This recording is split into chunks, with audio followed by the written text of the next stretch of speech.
Hey everyone, welcome to Beyond the OC, where we, I guess we're beyond the OC. I don't really know what beyond the OC means anymore. It just means that it's a state of mind because are we ever really beyond this show? Never. Never? Never. We will never be beyond this show. The cultural impact this show has had. I know. It's never. And it's making you, like, our relationship is just, it's getting even better. Okay. You know what, Mom? I really want to say, just doing this podcast with you and talking about the OC has just really made me we're so much closer now because of it. Okay, shut up. Oh man. Actually, I'm really excited. Am I as good as an actress as you are? Better. Did you believe me? Yeah. Uh-huh. Yeah. Don't quit your day job. Just kidding. Oh. Fuck you, Mom. Oh man. See, this is what we've come to. Up yours. Okay. We're on number 45 in our rewind of the top 50 that you all have voted on. This one is the Lonely Hearts Club. I believe this is one of the first ones in season 2. This is season 2, episode 12. And it was directed by Ian Toynton. It's the second one in season 2 that we've had. Yeah. You're better at remembering that stuff. But this... I got the young brain. Yes, you do. This is written by Josh Schwartz and J.J. Philbin, of course, both who were on the show. And if anybody is wondering, Regis was her father. Anyway, I heard somebody actually question that. This episode, this is exactly why I wanted to do this podcast. If you listen to the first one that we did, that Rachel and I did with Corey Martin, who was Stephanie Savage's assistant, and she wrote a few episodes, and she was such a lovely guest. She had so much to say. I loved her. Okay. But it's really interesting. If you go back and look at that or listen to that episode, that was when we were still kind of with the directive of the idea of I just wanted to comment on the Welcome to the OC Bitches is the Office ladies had had such success in their podcast, and that the way they did their podcast is that they did it scene by scene by scene. And we were told that we should do it the same way. And it wasn't until I can't remember when, season 3 or something, when we kind of decided that it wasn't really benefiting us because it would kind of stop the flow of the conversation. Did you feel like that was happening? A lot of times you and Rachel, like, Corey would be saying something and going off on a tangent, and you guys would be like, Rachel kept going, back at the Cohen house. Can we get back at the hotel? Yeah. Like, I thought it was funny, but yes, like you were diverging the natural flow of the conversation to stick to the storyline, which I agree is why I like what we're doing more, because we're only focusing on the parts that, like, the fans have said they want to talk about. You know, we don't need to go through every single little detail of the episode, which I think is kind of boring. Yeah. Well, you know, what's true is that I think everything is a learning experience, and I'm not being negative about the podcast. You know, I did my research as best I could about the episode, but what's really fascinating is we brought up a bunch of stuff that we questioned about the episode.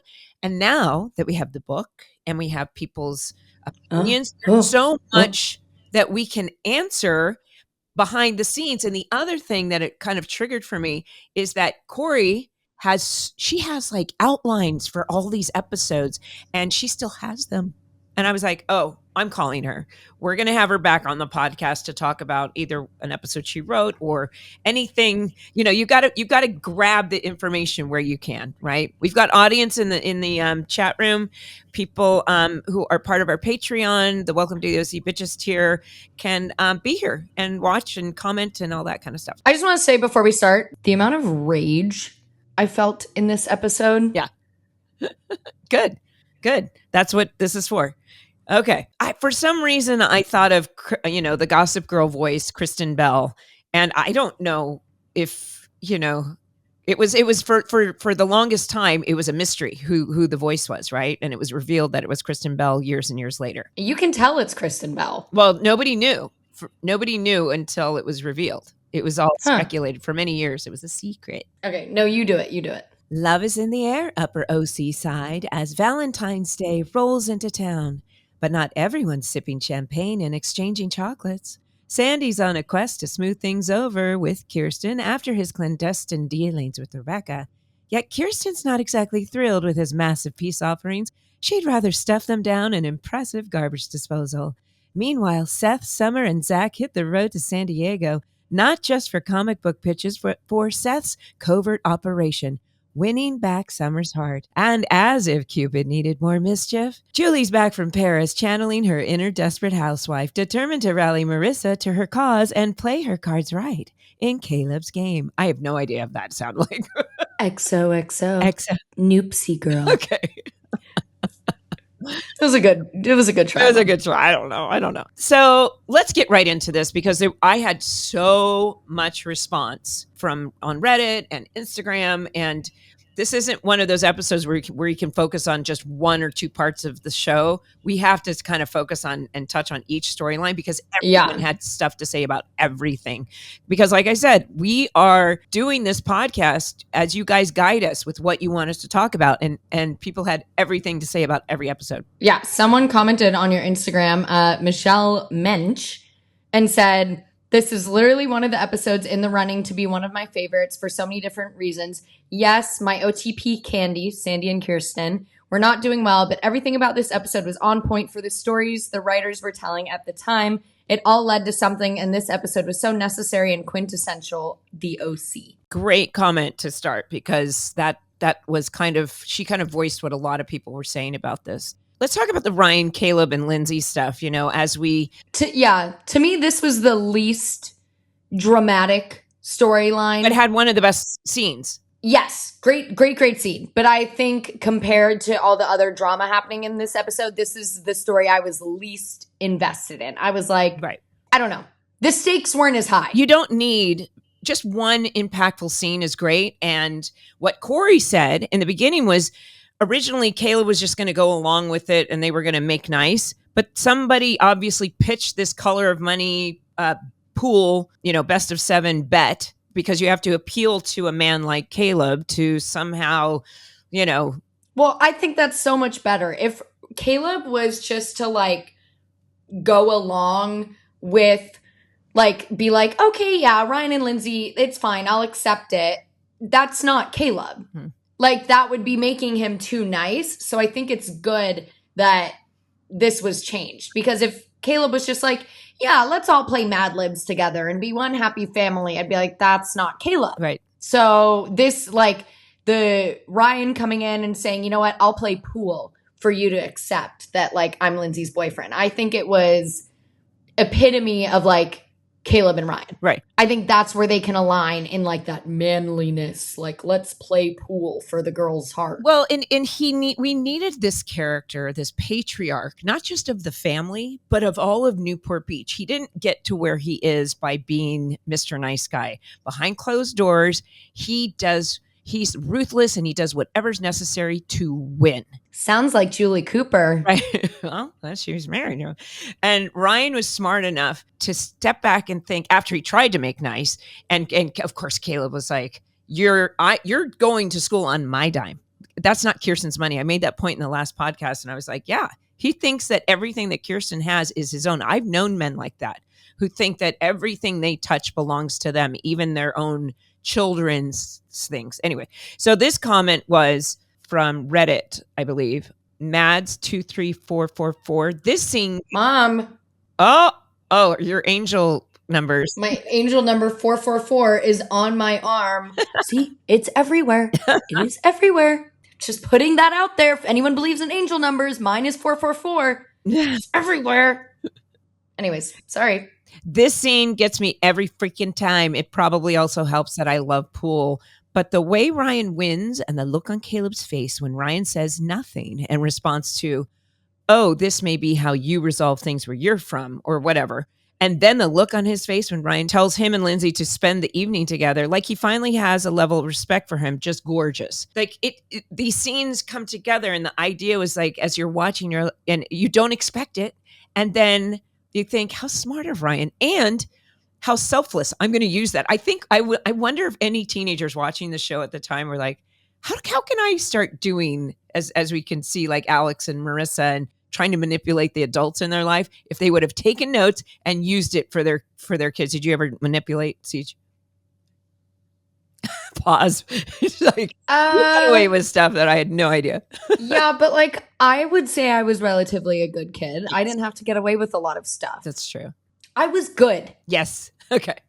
I didn't need to do any manipulating. That's right. You didn't necessarily have a Julie. The one time I threw a party, you caught me. So Well, I was there. No, you weren't. You were out of town. Oh, the neighbors told you. Well, there was the one time I was there. Anyway, so okay, great. Let's move on to the next one of the bigger. Everyone commented on the Seth Summer Zach storyline. This one is so memorable because the clip that I used, we decided that I'm sure it said when Summer said, "Did you get any sleep at all?" I'm sure the line said, "I got a solid 15 minutes." That's all they say. I got a solid 15 minutes. They say that's all you need. We figured that that's it was a Brody improvisation. That behavior. I think the line was written, but he chose that behavior. But so they're going to San Diego. I just want to say, I thought it was very interesting because since we're watching these out of order, I don't always remember what happens like beforehand. This storyline, the comic book storyline, I did remember, but they're like juniors at this point. Like the fact that these young kids have the opportunity to go to San Diego and like pitch a comic book for like big comic book execs. I'm like, this doesn't happen to kids in high school. Well, like I know you and Court, you guys talked about it on the last podcast, how Josh was really young and still in college and like young creators were a thing at the time. But I'm like, this is extremely, extremely rare. Yes. But that's not a normal thing to happen. We have my nephew, your cousin, has a business and he's still in high school. Yeah, but it's a different time. This was 20 some years ago. Yes, but they will grab talent where they want. So yes, it was, but that's also one of the reasons it was, they needed to be impeccably on top of it and not pull any of this high school crap. So what's that first name, CG, the first comment? I think it's Ilana Artist, but they've combined the two A's. So Ilana Artist said, "This episode gave me anxiety, but I did love this love triangle." Ha ha. Ha ha. So I think somebody else said, this is NCFC 2015. Seth was fantastic and funny in this episode. Lizzie Death from Instagram said, I quote, "I got a solid 15 minutes all the time. No one ever gets the reference, but it's one of my favorites from Seth." And Leslie08 from Instagram said, "Seth was so cringy in this episode. I had secondhand embarrassment for him, but I was also sad that it pushed Summer away even further from him." In this episode, I didn't expect anything less from Seth. Mm-hmm. We talk about him just being the most narcissistic character. Everything is about him. He lives in his own little dinky world where he dreams of fairies and unicorns and thinks, they say nose humping. They barely touch. Like they didn't even touch. He lives in this little fantasy land where everything revolves around him. So the fact that he fucked up this comic book thing for them, I was not surprised. He let his feelings for Summer get in the way of something that is actually important because he lives in little fairyland and thinks like this episode, I was like, if anyone needed proof that he's a narcissist, watch this episode. Okay, so I'm going to take it's not devil's advocate, but I also see another side of it. What was interesting because the comic book is really important to him. But as we see in the storyline of the comic book, Summer ends up being way more important to him than the comic book. It's the comic book ultimately is something that Zach ends up with, not Seth. He picks Summer over this. So I think this is the beginning of, but also I think what you just described is kind of what a teenager is. It is all about, we're selfish and you don't have dependence. You don't have to worry about your kids or your husbands. I think it is about. I don't agree with you. Okay. I think yes, high schoolers are like that. Everything's about them. But because he's so narcissistic and wrapped up in all of it, he couldn't see clearly how important this pitch was. I know later on we find out he chooses Summer over the comic book and everything. But someone with a level head would realize that this isn't the time to do this. Mm-hmm. You can choose Summer over the comic book after the pitch. You know what I mean? Like, this is a once in a lifetime opportunity. Like, if I was given an opportunity like that in high school and I was in Seth's position, he'd fucking suck it up. Sorry, I'm cussing a lot today. Wow. You suck it up and you pitch this comic book, something that could change your life, you know? And if anything, Summer would probably like Seth more because he did really well in this pitch. Yeah. So yes, high schoolers are like wrapped up in themselves completely. But I think like Summer and Zach didn't let anything come of this. But because Seth is the way he is, he screwed it up. So, okay. So I agree and disagree with you. So I look at it from production, and I love that you're here for that voice, because I have a feeling that's exactly the reaction the creators of the show wanted, that we're going to create, because everything that they do in the scripts is to serve the emotional life of these characters. Seth and Summer are end game. You know, we know that. So especially in season 2, you're creating these scenarios that create conflict and just want the characters to get back together. And there were so many wonderful things about, like, for instance, yes, Summer had to do a lot of work. You know, she has therapy off screen, you know, or she has ways of she's chill. She's cool. She's over it. I mean, I think deep down she's not over it, but she had a lot of. We find out in 2 episodes she's obviously not. Right. But she's chill, and you know, they're aware of what he's going through. But yeah, it's just remarkable that he would ruin such a wonderful opportunity. But it makes for great acting, because and you could see that Adam was at his best, and he even says how much he was doing Vince Vaughn. So now that I know that that's what he was idolizing Vince Vaughn in his delivery, I can see it now. And he even says, and you can see him doing that fast paced speech while they're pitching. That was. Now I see him doing Vince Vaughn, but still highly, highly effective. I just had, sorry, we're talking about like high schoolers and being wrapped up in yourself and all this. Oh my God, Seth, like, just as you were talking, I was like, he reminds me of someone that I have a past with. Like, this whole episode, I'm like, because Seth pissed me off in this episode. And I was like, why is he giving me such like a pissy feeling? Like, why am I so irritated? Do I know this person? Yes, I'll tell you. I don't need to put the name on the air. But I don't think they would ever listen to this. CG and I we read the 4 agreements. Be impeccable with your word. It's hard. Yeah, I don't need to bash someone on the internet just for being a bit of a narcissist. It's fine. I know. It's like, how do I need to use my words for only good and love and all that. How do I, anyway. Move on. We're not doing. I've hung out with them since I moved. Oh, I know who you're talking about. Yeah. A little pissant. And you're probably like, yeah, I fucking agree. Little pissant. A little pissant. Just some behind the scenes drama. Yeah. Okay. Let's get into. Well, no. I want to keep talking about this. Oh. I have something else to say. Zach was so chill. If I was Zach, I would have been like, what did you do? Like, you ruined this for me because you're a little weenie. Like, I would have been pissed if I was Zach. He is, I know you guys said on the podcast, like, that's Michael Cassidy mad, you know? But like, I get it. Like, they didn't want Zach to be like that big, like, angry guy. But oh my God, if I was Zach, I would have killed Seth. Can I mention something that I think we didn't say this in the last podcast because we hadn't gotten through the whole series now. Now, those of you who all know Zach and all that kind of stuff, he's a manipulating motherfucker. Okay. Oh yeah, he's so manipulating. Because he knew that if he were to be angry, he would alienate Summer. And he's like, and those are very smart people to say, if he's being like this, I'm going to be chill because he's going to end up with Summer and the comic book.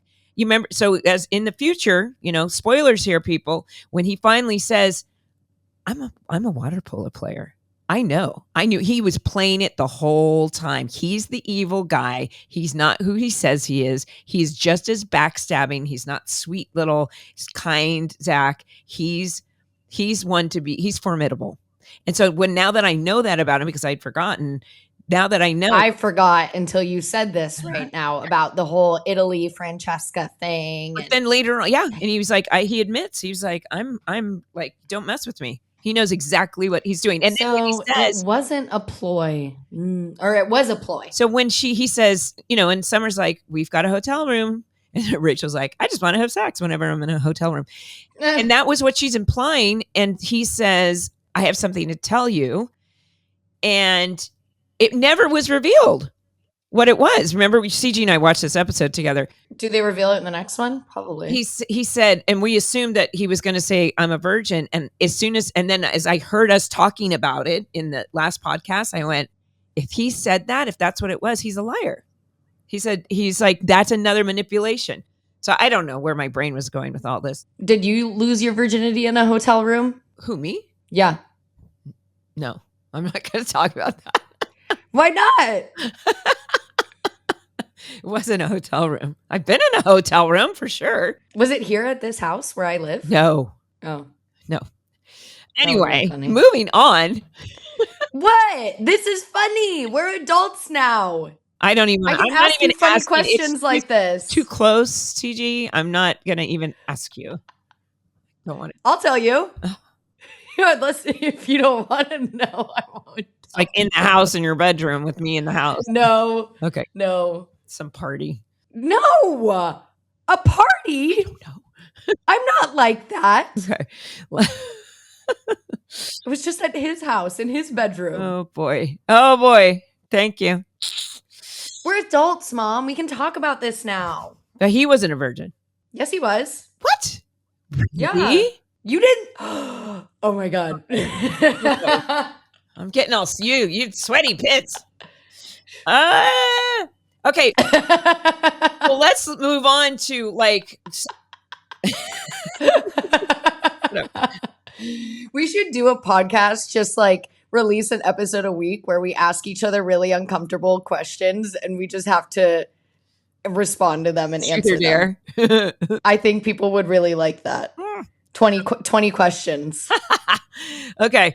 Well, let's get on because guys, please comment anything you want to, if you remember as we're talking about these storylines, what you thought too. The Marissa and Alex and Julie, Julie waltzes back in. This is season 2. This is when Desperate Housewives. You looked hot. Okay. Thanks. So we talked about coming back in. I remember, sure enough, I explained in the last podcast that when you're not in a couple episodes, it's like over 3 weeks. And you come back and I always come back with she's in Paris, so she's got new hair, which I thought my hair was actually really, really dark. It was very red. It was like violet, not orange. It was really dark maroon-y kind of red. And I'd gotten extensions and then they had me in those tall boots, and I think it was a Roberto Cavalli dress. It was so cute, really long, really tall boots, and then a really flowy skirt kind of thing. I thought it was really cute. Well, this is when the directive, and I was told that they started saying we need more Desperate Housewives. They really wanted Julie to represent the Desperate Housewives because that show came on, and actually Mark Cherry. Just a little side note that Desperate Housewives would not have been possible had not the OC been so successful. And he credits this show. You're the original Desperate Housewife. And the housewife of Orange County, right? And they came on the season after us, and it was just went bonkers. And so you can see that they wanted much more of that. And Julie shows up so. But the scene where she shows up, everything was just classic Julie. And I missed it because, as the seasons go on, she's a little more humbled and sweet. And that's in the episodes we've been watching recently, she's not like this. So I kind of forgot. I miss it. What Julie was like. And so she walks in and she's coming to check on, she goes, how's the old ticker? She goes, how's Caleb's heart? But as the scene goes on, she's not happy Lindsay is there. She doesn't like Lindsay. She's not there to make sure Caleb's okay. She wants to see if he's dead. She wants Caleb to die. Well, and my guess is that she's like, I'm going to come back and I need to make sure because, and I said this in the other podcast, that she's really, we don't, calculated. You calculated. find out just how calculated Julie is And in this episode. Corey was saying they spent so much time trying to figure out the laws of inheritance. And like and Julie's smart enough when she ends up having this dinner with Marissa. She says, I own part of the company and the magazine, and I'm getting my hands everywhere so that she literally tells Marissa, like, go spend more time with your stepdad unless you want little Miss Lindsay to get your inheritance. And when Julie said that, I didn't remember her being like this calculating in season 2. I was like, she said that out loud? Yeah. Like, I thought it was like, okay, have those thoughts in your head, but you're telling your daughter to do that? I was like, I think what's interesting is that Julie knows, and we find this out a little bit later. She knows that Marissa is Jimmy's daughter. Caitlin is mini Julie. So I was a little surprised that she actually just straight out said it, but that's how she's like, I'm going to tell you the truth here, honey. We need to play our cards right because this is how dangerous it is. But I think Julie's in this place where she's like, I don't care what you think. This is where we're doing my plan. And I am a desperate housewife, literally. And so when she actually takes Alex's advice and says, interesting thought, Mom, I'll think about that. It's like, what? That's actually a great bit of advice. If somebody comes to you and you want to just turn down the volume, you literally can just stop it by saying, that's really interesting. I'll think about that. And you don't have to accept it, but it's next time I use that with you, are you going to be like, hey, taking advice from the show? Yeah, exactly. I do want to say though, you talked about this in the last podcast and I just want to validate you. That table was massive. That is not a table for 2. Right? That is a table for like 6. So it was funny. It was like this very, very far. And I remember thinking it was super awkward to even shoot. And Rachel said it would have been funny if I had said, yeah, what is like, what, like you did the comedic, like, I'm reaching for your hand. Yeah. But that table was huge. And there was like something in the middle. I don't know. It was very odd. Well, thank you. But I do want to get into some stuff that we did not talk about the podcast in the first place was in detail. Even though I did pull up an interview about Josh talking about how we lost credibility because of the way the network wanted to promote this kiss, right? So I got more clarity on it. Right. So you're talking about the kiss with Marissa and Alex, right? Yes. Okay, right. Yes. It's just like a tiny, tiny little smooch on the beach. First, I wanted to say that Alan Heinberg, who we had on the show, and he was there from the beginning, one of the wonderful writers, from an excerpt in a book. And I think this is really important because people actually, Cassio,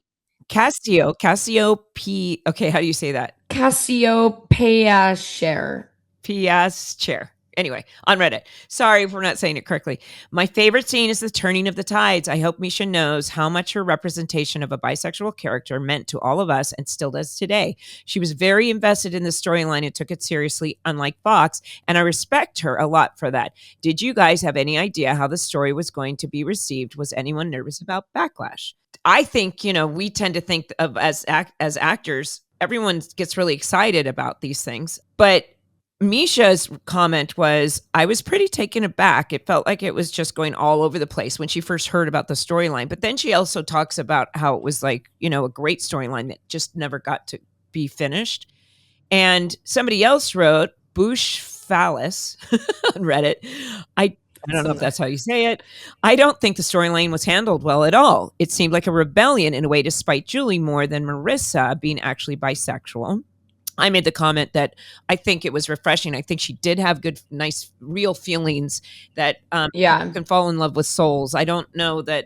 I think it was like an instance. I think the gardener, what was his name? DJ. He was rebellion against Julie, 100%. Mm-hmm. I think Alex was a place that Marissa just felt like really safe and comfortable away from the turmoil. Yeah. Of what was going on in her life. And in heightened scenarios where there's so much stuff going on at home, you don't feel like you have anyone, you're going through a rough time. Like, you can find love in people where you don't expect it. And I think that's what happened with Marissa. It did start out as a friendship, but she felt such a deep, like, companionship and comfortability with Alex. And it developed into real, like, feelings. Yes, I agree. So I don't feel like it was backlash against Julie. Right. Like DJ was. There was, Alan Heinberg wrote about the storyline. He said, I wasn't the only gay writer in that room that year. My sexuality is out there in the room. I think I was always craving representation, but a lot of that was also trying to subvert audience expectations for Alex and an attempt to grow Marissa. We didn't want to be trapped in terms of always having Ryan and Marissa gravitationally connected. We could open up this whole other world for this character, and that was really interesting to us. So I think a lot of what we did was about really wanting to surprise and delight people and not be put in a box. We just wouldn't be able to sustain it if we didn't open these characters up in the ways that we did. And looking back, I was surprised at how open-minded they were in terms of allowing Marissa, talking about Fox, to have that experience without any judgment. And then, I didn't know this, letting Julie Cooper speak for the viewers who might have those concerns. Now, what was interesting, did not know any of this, except that had indicated, how they made them cut it down. What really happened was, and this is much shorter, I've cut this down. You guys can all see it and see in the book, I think it's on page 195, where Stephanie says, actually, when they were doing the storyline, the marketing people wanted a story. Because people get into like, hey, can you do a story like this? Can you do a story like that? The marketing people at Fox wanted a story that they considered promotable. Titillating, sexy kiss. So what they started doing was promoting that they were doing this. They wrote it, they promoted it. The affiliates were getting complaints that their viewers didn't like the story. And then the affiliates were getting back to the network saying, if this doesn't go away, we're not going to air your show anymore. So at the last minute, they literally said, take it out, like get rid of it. And Josh didn't want to back down. Stephanie didn't want to back down. And then they went into this whole conversation. And basically they had to compromise by cutting it down to this few seconds. So there are people out there. You have a very, very loud voice of millions of people from different television stations around the country saying, we don't want this. You can't have this. So that was really a sign of the times. I think it's very surprising because I was 4 when this was being aired. So I didn't see all of the promotion or anything. I didn't know anything about that. And finding out that it was required to be cut down because people didn't like the storyline, when in today's media and television, we see so many LGBT relationships, and it is just normal in television, and it's not questioned, and it's just the way it is. There's I've read amazing novels about gay relationship. Like, it's a normal thing. And I just think it's very interesting having lived when I was younger and not knowing that it was, because I grew up with it being like, it's fine. Right. Like, that's just the way it is. But knowing that there was such an issue when the show was being aired, it's just like, I've never lived in a time like that. So it was kind of hard for me to I get it, but it was hard for me to comprehend that they were really we don't want girls kissing on TV. Right. Okay. So this was another comment. Somebody remembered this, Rainmaker from Reddit. It was absolutely a ratings grab. I remember the previews for the Lonely Hearts Club were mostly just promoting the kiss. Even the commercial breaks for the episode were more or less, don't change the channel, the OC is about to get even hotter. So because they were promoting it, and at the end they had this tiny little kiss that was nothing, that's when Josh was like, we just lost all credibility. But we have to remember, this was the time that this had just happened after Nipplegate, where you were too young to see this. It was a halftime. What is Nipplegate? It was Janet Jackson and Justin Timberlake. Super Bowl, and he revealed her nipple. And I remember seeing it live and going, oh, what a big deal. I know that, yeah. But it was such a big deal, and it happened on CBS, and I don't know why, but it was across all the boards. The FCC was Gail Berman went before Congress. Craig Erwich, he was talking about the fact that Fox loves to have racy things. They made their bones on Married with Children and being completely out there and trashy, whatever you want to call it, explicit. They know how to, they want to get ratings. But when the powers that be across the board, the network was basically like nothing more than kissing. We can't show anything else. But Josh was saying they were in the middle of the storyline, and he said, I don't remember where the edict came down from or what the conversations were, but it was made clear to us that the storyline needed to wrap up. And Yvette Urbina and Gail she was the head of Fox, and Yvette worked at Fox as well. They said, we don't remember saying that. So it's all kind of ambiguous what happened, but it was a big deal. It really was a big deal. I do remember from watching later episodes that, yeah, they kiss, but they don't stay together very long.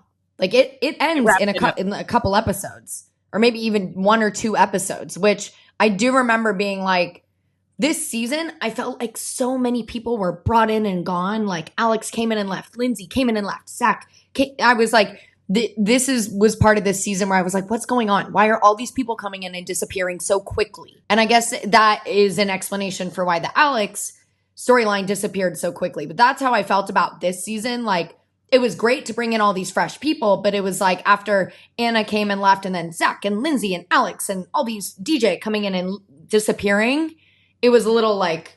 Well, Josh goes on to talk about that it's like they had to wrap up the storyline quickly, and the idea to keep Alex around maybe for Ryan, he said it just felt like it I don't know, it just diminished or weakened the storyline that they'd already told. No, I agree. I don't think it would have made sense for Alex to be with Seth and then Marissa and then Ryan. But I remember, and I'm sure that was the truth, but I remember hearing at the time, and nobody's ever confirmed this, that they offered her a series regular role, and she said, no, I want to go on and do other things, because she was so young and she was just starting out. It was only her second show she'd done, or something like that.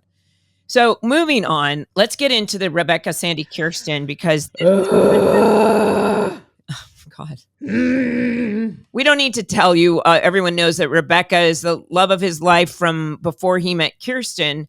And the first thing that somebody said here was, OK.33024 on Reddit. I'd love to know more about the behind the scenes of the Sandy and Rebecca storyline, because the adult storylines often get overlooked and they were my favorite characters. I want to know how the actors felt about messing with Sandy and Kirsten, because in my opinion, they never recovered from it until season 4. I remember, these are my first memories.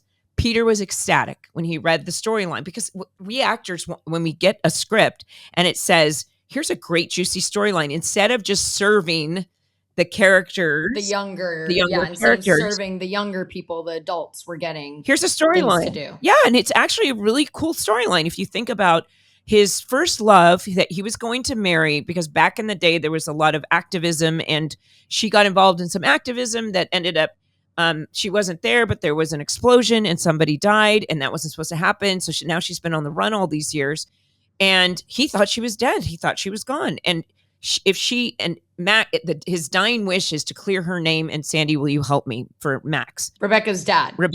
And the storyline is a great storyline in that to create conflict for these characters. So Kelly Rowan, her quote was, my concern was, how far are they going to take it? Because I thought, well, if they break the marriage, how will that work for the show ultimately? Thank God they didn't, because I don't think testing the marriage worked really well. So this was the writers needing to, Alan Heinberg said this. I remember they're not going to cheat. We're not going to do that decision very early on. That this wasn't going to be one of those shows where that happens, but it didn't mean that we weren't going to explore what it means to be in a loving marriage. It doesn't mean that you're not going to be attracted to someone else. And it doesn't mean that you're not going to have ghosts in your past that show up like Rebecca in season 2 and exert a pull. But he says we're not going to explore the cheating. Sandy cheated. In my terminology of cheating, he cheated emotionally and physically. Yes, okay, a kiss. A goodbye kiss. Not a big deal. Goodbye kiss. You know what? We can get past that. But I completely agree with what you guys said in the last podcast. The second Sandy says you should stay, Emotional cheating. Complete emotional cheating. He says it the second after he kisses Rebecca, which insinuates he does not want the kissing to stop. He would like it to continue. He wants to keep hanging out with Rebecca. And he's saying this after he bailed on Kirsten on Valentine's Day when he told her, you get dressed up. You look pretty. I want to make it up to you. Let's go out. And then he's asking Rebecca to stay? To stay. To cheating. This is cheating. Yeah. In my eyes, this is 1000% cheating. So this is what somebody said. Sandy from Reddit, Fave13 and a CDC on Reddit. Sandy really shouldn't have even considered taking it on. Sure, Diane's request, yada, yada. Leaving his wife on Valentine's Day was terrible. What the hell was he thinking? If you really prioritize your family over this old flame, prove it. You just got back into her good graces, you dumb idiot. I agree. Yeah. Sandy's a big, dumb idiot in this episode. Right. I don't care if it was the love of your life and you thought she was dead. Kirsten is now the love of your life. You are married to her. You have a wonderful wife waiting at home, and you just pretty much slapped her in the face. Right. This next comment, which I wanted to bring different points of view from Penguin Catcher 8575. I love all these names. I don't have that. This is I actually love this storyline because it made Sandy and Kirsten so human. And I think it really showed the complexity of marriage and how love can fall away from each other, but they always work to find their way back to each other too. It also gave us so much backstory of Sandy and Kirsten, which was a new concept in a teen drama, giving the parents dimensions. So regardless of how you feel about it, it makes for good drama. Like I said, Peter was super excited. I remember him saying, I'm going to get my friend Ellen Barkin to be on the, like, there was like names thrown out. He was really excited for the storyline. Well, yeah, if we're speaking in logistics of good television, the storyline's great because with good television, you want what you're putting on to invoke the reaction that I'm giving right now, where I want to call up Peter and say, you made me so angry, mister. How dare you? Yeah. Yeah. I want to call him up. And that is what good television is supposed to do. It's supposed to bring out that intense reaction where you want to scream at the TV and throw food at them. Right. And that's how I felt. And I want to say, Peter and Kelly played this phenomenally. They were incredible. So yes, in terms of good television, this storyline's great. So doesn't mean I'm not fucking pissed. Well, and I think that you bring up a good point that, when this is going on, and first of all, I want to go back to how impressive that garbage disposal. I put that in the interview because I was like, what a great garbage disposal. And I can just imagine one of our crew members just shaking it underneath the sink, going, when she kills the roses. Right. And Kelly, like, if you're on the bad side of Kelly, like, don't be on the bad side of Kelly. She's like, that look she gave reminded me of like your angry Amanda look on Nikita when you were about to like kill someone. You were like, right. The like, I'm going to kill you look. And I think what's interesting for Kirsten is, as a rational, responsible, realistic adult who has their emotions somewhat under control, when this happens, like I kept saying in the last podcast, is that he goes, I think I know what this is about, Rebecca. She's like, I ran in. And he's like, there's nothing going on. Like, he could have been super defensive and saying, this is, and he's right. But this is how he's justifying it to himself. You can't know about it. She's a fugitive. I can't tell you about it. She's like, don't tell me that's all this is. It's really complicated. He's like, of course it's complicated. And so he agrees with her in a way that makes her feel right because he's telling the truth. There's nothing going on. I'm trying to help. What's great about it is they are so connected and she knows him so well that she's trying to say, of course he has feelings. There was somebody before me. Please do everything you can. But for some reason, I'm feeling insecure about this. And I'm rightfully so. Yeah, she's willing to be okay with it if you do this, this, and this. And then Max dies, and she's like, "We don't have to do Valentine's Day," and he's like, "No, let's still do it." I think that's what makes it worse. the fact that she gives him an out and is like, you know what? I know this is emotional for you. Let's not do Valentine's Day, you know? And I can see that she is genuinely okay with it. Yes, Valentine's Day is her favorite holiday, but there's a lot of stuff going on. And she's genuinely like, we don't have to do it. It's okay. I understand. And the fact that he's like, no, I want to make it up to you, and then ditches her because Rebecca calls on Valentine's Day, that's what makes it 10 times worse, because he keeps bringing her hopes up and smashing them back down. He keeps, and it brings up childhood trauma. Brings up childhood trauma for her and her dad and her mom, and I mean all kinds of this. And it doesn't end here. You know, there's so much going on in the rest of this storyline. And as much as these storylines upset people, and that's what Josh was saying, we figured this is what told us that their relationship has to remain the moral center of the show. We're not allowed to fuck around with it like this. We tried, don't do it, because the audience doesn't want to feel that. Yeah. So speaking of like the good storytelling and Peter and specifically Kelly's acting, when he gets back from saying goodbye to Rebecca and walks up to the door, and she just slowly walks up and closes the door on him, staring right at him. Yes. Incredible. Like and then you can see Peter just going, like he knows he fucked up. Like that little scene, I was like, they both just played this really, really well. And I think that scene was really important because Kirsten in this episode, she gave Sandy so many chances, was trying to be so understanding, gave him the opportunity to tell her about Rebecca and didn't, sat on that information, was trying to be so understanding with the Max thing. And he just took it one step too far out of her good graces. And like the shutting the door is kind of like we need a break. Like, this relationship right now, the door is closed, like, and I thought it was very poetic. Well, there's no screaming and yelling. It's like, just close the door. So that, I think that's when you show real anger, when your silent anger is much more intense than outward yelling anger. Yes. Well, that is the episode, guys. Right now, I'm going to invite our guest to come on. Hi, Greta. How are you? Hi, fine. How are you? Hi, nice to meet you. Hi, nice to meet you too. I'm so excited to be here today. So you're in Italy, right? Yeah, I'm from Italy. Where are you in Italy? I'm in north, near Milan. Oh, Milano. Yep. Milan.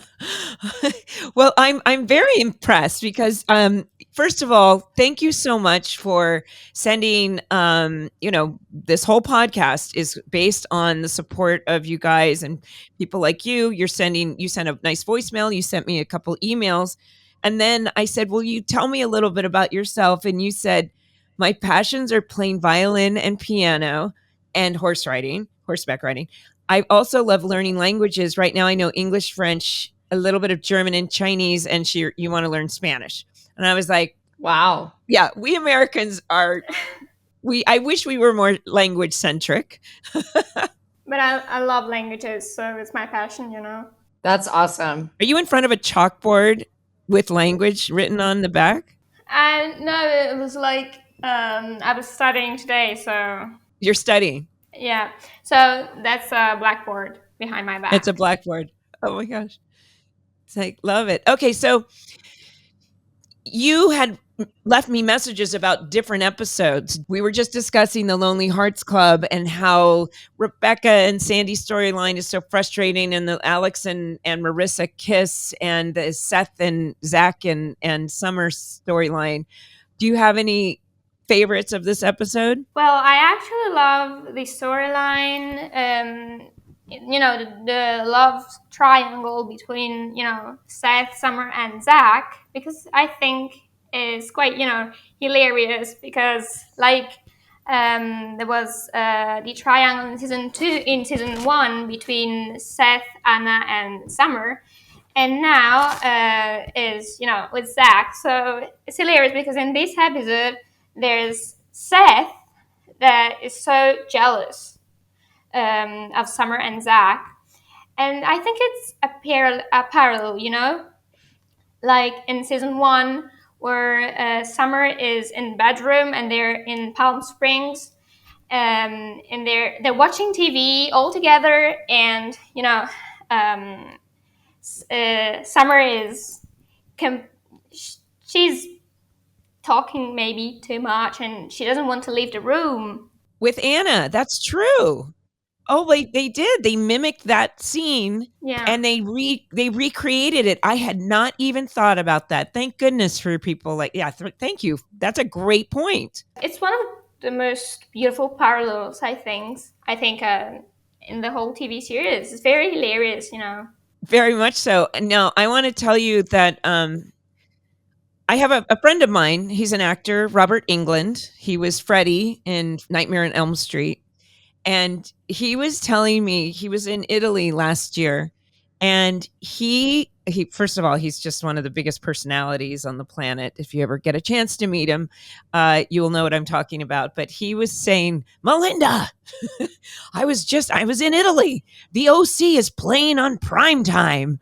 And he was saying that he could watch it at any time on television. I mean, this was last year. Is that true? Is it? I know that there's huge Italian fans. When I was so excited to actually speak to an Italian fan, because it's funny. Like if I post something overnight and then I look at the comments, a lot of them are from Italy overnight because of the time difference. Yeah, I mean, I personally love the OC. I'm a big fan, and I've been watching it for 3 years. And I mean, I started watching it, and now I never stop. I mean, when I want to watch an episode, I rewatch it without any problems. And I personally really love. It's my favorite TV series. So you only saw it for the first time 3 years ago? Yeah. Oh wow. Yeah, because my father used to watch it, and and when I was coming back from work,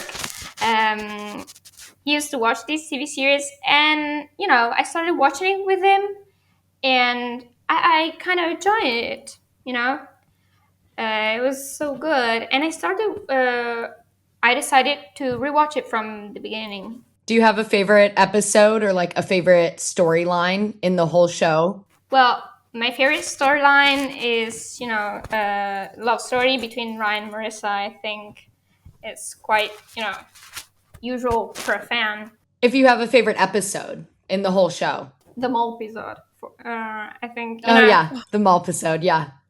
It's awesome. That's a great episode. I have a feeling that one will come up soon. Oh, yeah. That'll probably be in like the top 10, top 15 for sure. It's a very good episode. Do you have a favorite character in the whole show? Well, I love Marissa, of course, but I also love Seth because it's very hilarious, and Julie, of course, because she started the show as a character that was really focused on herself, and in season 4 she's completely changed. She's a very good mother, and maybe the fact that she lost Marissa made her become a better mother for Caitlin. Maybe also that made her Yeah. I know. I mean, it's like when you think like you can either go one way and become the worst mother, or you actually get your life shooken up. And once you have a grieving period, I think she did stand up and said, like, because she is such a survivor. Now, let me ask you, do you watch it with our voices in English, or are they dubbed in Italian? I used to watch it in Italian first. But when I finished the first time the TV series, I started watching it in English again and again. And now when I rewatch an episode, it's always in English. I mean, I decide to watch it that way. What do you think? Because if you watched it first in Italian, which I just think Julie would be fabulous in Italian with like, especially this episode. If you'd heard her, like, I just imagine her, walking down the streets of Milan, because when I was in Milan, women were dressed to the nines, just like Julie. What do you think? Do you think some of the humor is different in English and Italian, or does it land, or is it funnier in Italian? I don't like. What is your opinion on that? Well, I think, of course, it's quite different because some things that you explain in English, we we can explain the same way, so they just change it in Italian. But I think is good as well. It's very good, and I personally prefer watching it in English because I would like to hear your voices, while you're acting. So your voice. Yeah. Are the voices, I mean, they can be quite different. Like when you know it one way, was it kind of jarring to hear it the original way in English? It was kind of weird, actually. Yeah. I bet. Especially like whatever actor they got to play Seth speaking kind of funny in Italian really fast or something. In this episode, you know how when they're in San Diego about to do the pitch and he's like kind of singing as he's talking, he goes, "Got a solid 15 minutes." Did they have someone in Italian kind of like sing like that, like dub it like that? Yes, and I think it was in Italian was ho raggiunto i 15 minuti. I mean, it was so hilarious as well.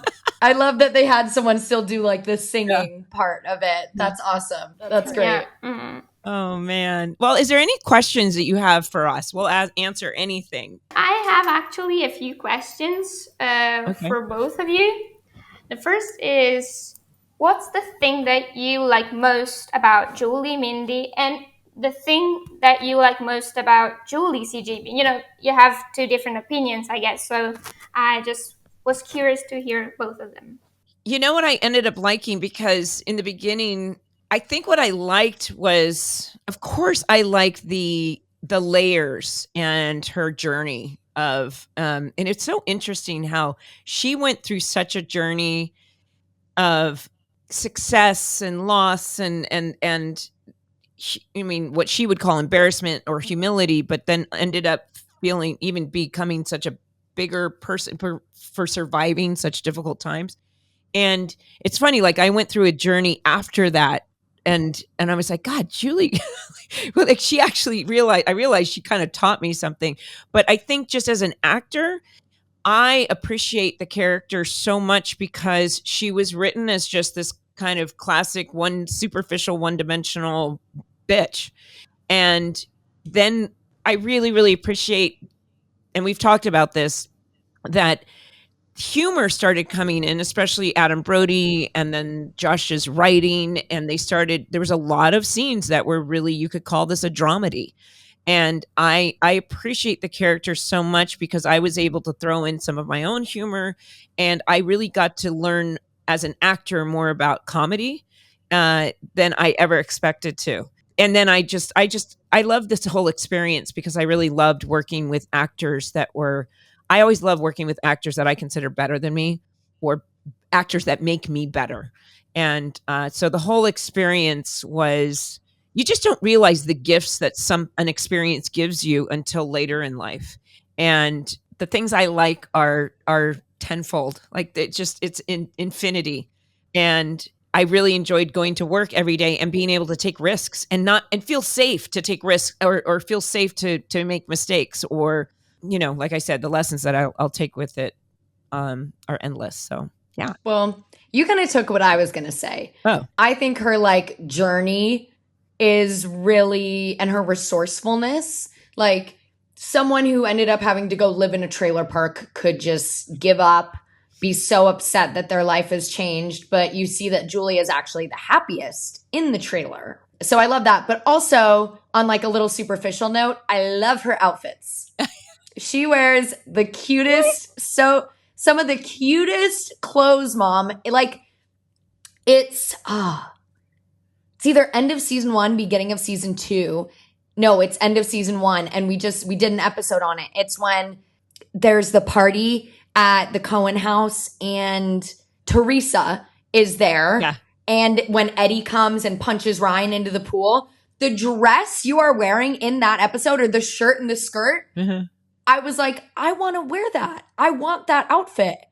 So they really just made Julie look like so put together and pretty. I loved so many of the outfits that you wore. She's like, Mom, you do not dress like that at home. No, not at all. But I wish you still had those clothes so you could give them to me. Now, you never wanted any of my clothes. I do now. No. Okay. But talking about outfits, I actually love one of your outfit in season 1, episode 8, I think, where Marissa is in the hospital and you're there with her and you have this top, this pink top. I love it. And white jeans. I think it suits you actually. You should bring it out. We'll look it up and we should get you those same clothes, Mom. Okay, send me a picture. You can email me the picture. Okay. I'll post it. And favorite outfits. Oh my gosh. That's funny. Oh, well, and do you have anything else to ask us? Because this has been a real pleasure to meet you. Well, this is a quite complicated question, I think. Okay, go for it. I'm ready. How was portraying such a, complicated character like Julie? I mean, how did you feel about that? I think as an actor, I've learned only kind of recently that I'm a perfectionist, and perfectionism doesn't exist, and it's really counterproductive. For me, I think I know people complain about the writing on the show from time to time, but for my character, there was always something that I could dig my teeth into. And there's something, you have to be brave and you have to be, like I said, not afraid to take risks, not afraid to fail. In long form television, there's such a luxury because you're not shooting something in a film that you might only do for a few months. You're doing this over years and many, many months. So you get to know the character very, very well. And each week you open the script to see what they've given you. And you instantly think, oh, this is so great. I know the character. I know what I can do. So it wasn't complicated to me. I think the thing that was challenging was when Marissa passed. That was really, CG and I talked about this in the podcast. Like you carry those emotions with you on a daily basis. And it ended up, you do those episodes, like 3 episodes or 3 or 4 episodes where I felt it was that felt like a lot, just every day carrying that with me and wanting to it makes for a better actor to not just turn it off. But I think the challenge for me was that I really loved the character and I loved the show and I didn't want it to end. But I understand other people were ready to move on to different things. So, but yeah, I didn't find it too complicated, actually. I think I found it to be excited for the unknown and not planning everything. I think, like I said, having freedom to just play and know that when you're a series regular, you can do that. You can, as a guest on a TV show, you better just know your stuff and get it done. You don't get to experiment. So yeah, there was, wasn't too complicated. It was, in fact, I'm not Julie Cooper, but a lot of the personality traits of anything I've ever played are the humor is kind of like me. Would you agree, CG? Oh yeah, you're not like Julie Cooper at all. You've never made out with my ex-boyfriend. But the humor, I'm talking about like some of the humor. Oh yeah. Just in our family, we have very big personality, short comedic quips, so I think that was easy for you, like being able to do Julie's like short remarks or, the snarkiness, like those kind of funny scenes, I think came naturally to you because like that's what our family is like. Yeah. I think what one of the great things that came out of it too is, Kelly and I became really good friends and we spent a lot of time together off screen. And Kelly was shocked when they made us friends. She was like, I would never be friends with this woman. And she was like, how are they going to make this work? But I do love that Josh took from real life and put it onto the show. So, well, that being said, thank you so much. Again, if you have any favorite, if you know what outfit that is, email me a picture. Okay, I'll send it to you. Yeah. I really love that outfit. And, the OC really still means so much to me. So talking to you about this topic really is one of the best things ever. Oh, that's so well, sweet. It means so much that you took your time to come and talk to us because this is like my favorite part of the podcast is being able to talk to like other people because I wasn't on it and I watched it as a viewer. So thank you so much for taking the time to come and share your views with us. But thank you for having me. I'm honored to be here. So. Oh, well, we're honored to have you. We're so happy to have you. Yeah. Well, listen, I'm going to do this little outro, so just hold on. Thank you, everyone, for listening. Please be sure to check my Instagram at the Melinda Clark story. I never say this correctly. Check my Instagram stories and posts at the Melinda Clark, as well as our weekly Reddit thread for what episodes we're covering next. Will it be one of your favorites? If so, please go to thespeakpipe.com/OCBitch like Greta did. Or you can email us at beyondtheocpodcast@gmail.com to let us know why and what makes it your favorite. Do you have a favorite line, favorite scene? We might play your voicemail on the show or ask you to come on live to discuss it. If you'd like to watch the podcast, please check it out on Beyond the OC YouTube channel. You can leave comments there too. And if you want to be a part of the conversation, you can join us each week on Patreon. I can't talk either, Mom. Join us each week on Patreon to get episodes early and ad-free and to discuss the previous week's episode live on Zoom.